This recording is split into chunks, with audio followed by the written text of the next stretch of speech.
If you're watching this on the VLE or you're floated by on YouTube, a very warm welcome. My name is Rory Lees-Oakes, and I thought in this presentation we'd do quick book reviews. I'm always being asked by learners, which books do you recommend for assignments, which books do you read yourself? So I thought I'd do a very quick book review on my favourite books, just explain a little bit about them and give you the details if you wanted to go and buy them on the internet or get them out of the college library if you're doing one of my courses. So if you're doing a level 2 course, or if you're watching this and you're thinking of doing a level 2 course, a great book to buy is First Steps in Counselling. It's written by Pete Sanders. I've put the ISBN numbers at the bottom, as you can see. If you want to pause the video, you can make a note of the numbers, and I'll put a link to Amazon in so you can explore the books a little in more detail. The strength of this book is you can read it after you've been to college or in between your college lessons, and it will top your knowledge up. It'll just remind you of the things you've learnt in class, and more to the point, it will give you information on the 3 therapies that are looked at in the introduction courses. You can find these books really cheaply on eBay, and occasionally in the odd second-hand bookstore. Don't worry about buying the latest edition of this. If you're on a budget, just buy the cheapest one you can find. As long as it's got all the pages in, it'll be fine. Next Steps in Counselling is the development of the First Steps in Counselling series, and it's by Alan Franklin and Pete Sanders. It's ideal for level 3 learners, and it links into the counselling theory assignments. It just develops those ideas of the theories as they relate to practice, some of the skills, and asks you to kind of think about your own being, how you are, how you personally see the world. It's a really interesting book to read. Essential, I think, if you're doing a level 3 course. Again, don't buy one new if you can find one second hand on eBay. If you're doing a level 4 course, usually practice based, professional issues assignment asks you to talk about standards and ethics in counselling. This book, written by Tim Bond, is an absolute brilliant must-have book. It's not a book you can read cover to cover. It's a dip in and out of book. When you need information for an assignment or you need to inform your own practice about something, an ethical issue, then you just dip in and out of it. Buy the latest edition of this, don't buy an old edition. The latest edition's been upgraded by Tim Bond, who's just rewritten part of the BACP ethical framework. He rewrote it, part of it in 2010. I think every practitioner and every learner who's practice-based counselling course should have one of these. Excellent book. That's the cover you look for. At level 4, you're asked to do equality and diversity assignments, and one of the great books on equality and diversity is Counselling, Class and Politics. It's written by Anne Kearney. It's not a very thick book. What she does brilliantly is link sociological ideas of class and politics into counselling and makes it really accessible. She comes at equality and diversity from quite a different route, and she asks you to think about your personal view of the world, your personal circumstances, and how that links to your client work. I was introduced to this book when I was a student, and I always have a copy floating around on my desk, and if I get a few minutes I always dip into it. I love reading this. Again, for the equality and diversity assignment, transcultural counselling action. It's written by Patricia Diardene and Aruna Mahatani. It's an excellent book to raise awareness of how you work with clients who might come from a different culture than your own. I'm not going to go too deeply into why it's an important book, but what I would say is it opens your eyes to the fact that different cultures have different ideas and different approaches may be needed from the therapist. And it also kind of points out the big gaping holes that therapists can drop in to or put the foot into by not understanding that someone comes from a different culture. Definitely a book to read. We have that in the college library. If you find a cheap one on eBay, well worth picking up, but really essential reading for those doing a practice-based course, and indeed anybody who's using counselling skills or working in the helping professions. I think it's a really useful book to read anyway. Another one that should be bought as opposed to taken out of the library, if you can, is Person-Centred Counselling in Action. It's by Dave Mearns and Brian Thorne. Again, buy the latest edition because they put a lot more into it. Dave Mearns and Brian Thorne are two very big voices within the counselling movement. They write in this book some really useful links, not only to theory but also to practice, and they link it to the personal development of the counsellor.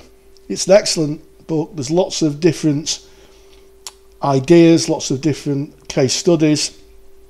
So, if you're going to buy a book, or you've got a birthday or a Christmas, or someone wants to buy you a book, it's really the one to have. Carl Rogers on Becoming a Person.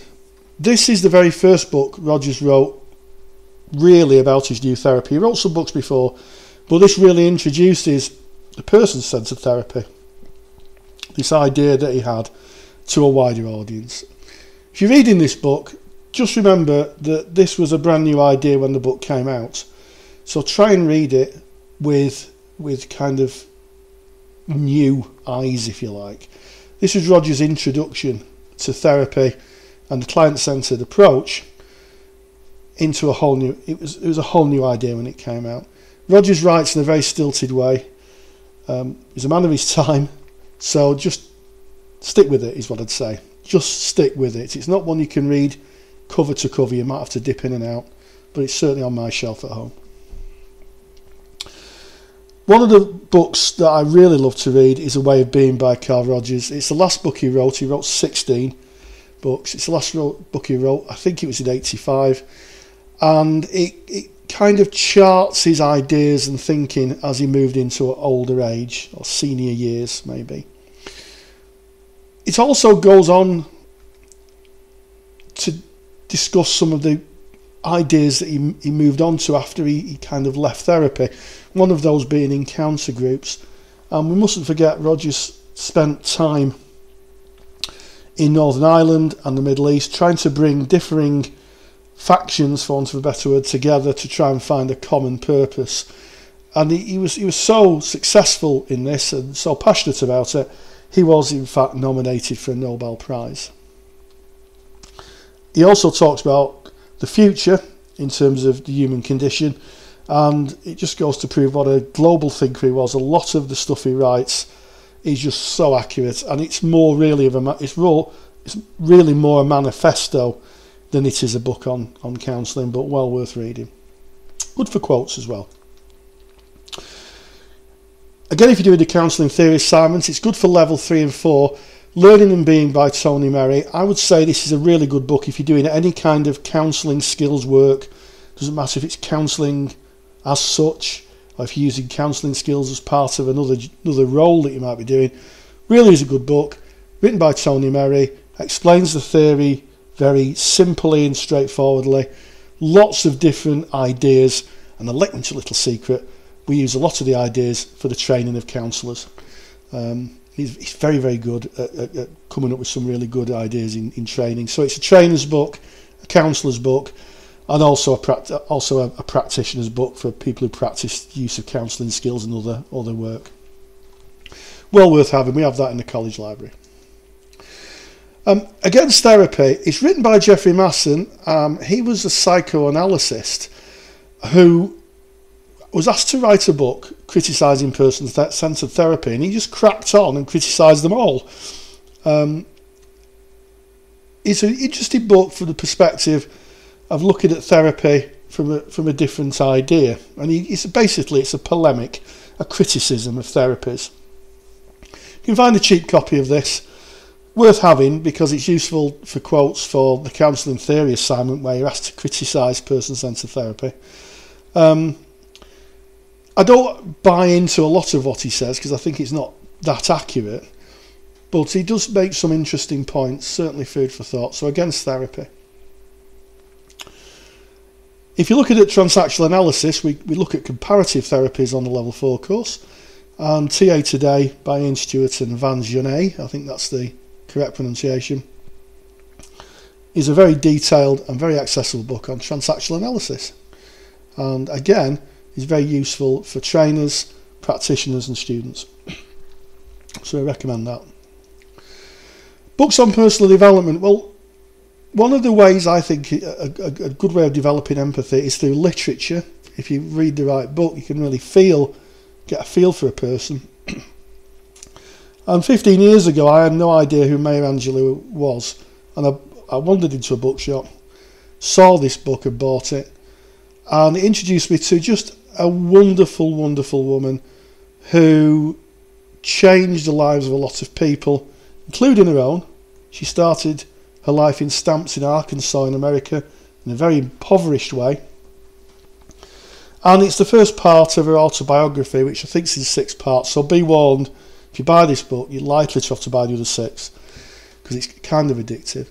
Dr. Angelou is known in America as a poet, a great humanist, a great thinker, and just a fair-minded person. She speaks for a generation of people who are just fair-minded and thoughtful.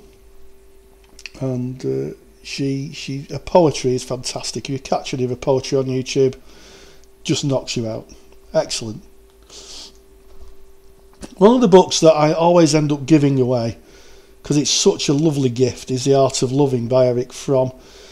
I always seem to get cheap copies of this. I picked this copy up. This is the copy that's obviously from a website, but I've got this one. I bought it for 70p recently, and I think it's about the 4th copy I've owned because I always end up giving it away. It is just a wonderful, wonderful book on loving, the different forms of love that humans display and possess. It's by Erich Fromm. And the thrust of the book is that we have to learn to love. It's not something that comes completely naturally to us. We need some help and we need to develop it. And it talks about different forms of love and explains how they are. And I'm pretty sure that in this book there's a wonderful quote that says, "Love throws up everything it isn't," which is really profound. So if you find a copy of that, second-hand bookstore on eBay, just buy it. It's just a wonderful book to develop empathy and to really get a feel for another person or for what they're saying. And finally, Counselling for Toads. Again, I was introduced to this as a student, and it's written by Robert Debord. For those of you who've read Wind in the Willows, which is about 3 friends, Toad, Ratty and Mole, who get up to mischief, Toad does. Toad is a very incongruent character who gets into trouble with the weasels and the stoats. And this carries on. We meet the Wind in the Willows characters from a psychological perspective. And it's really a discussion about how Toad gets some therapy. It really is a very, very entertaining and funny book. And it's one of those books to pick up if you're doing your assignments and the hardcore reading is just getting a little on top of you. Just pick up Counselling for Toads and I guarantee it will raise your spirits and it'll teach you something along the way. So that ends my little book review. If you want further information, if you watch it on the VLE, well, just hit the resource tab above the arrow and you'll get taken to the reading list. If you watch it on YouTube, I will put in a link to Amazon Books in the bar below, and you can type in the ISBN numbers of the books and make further investigations. Choose your books. And finally, thank you for watching.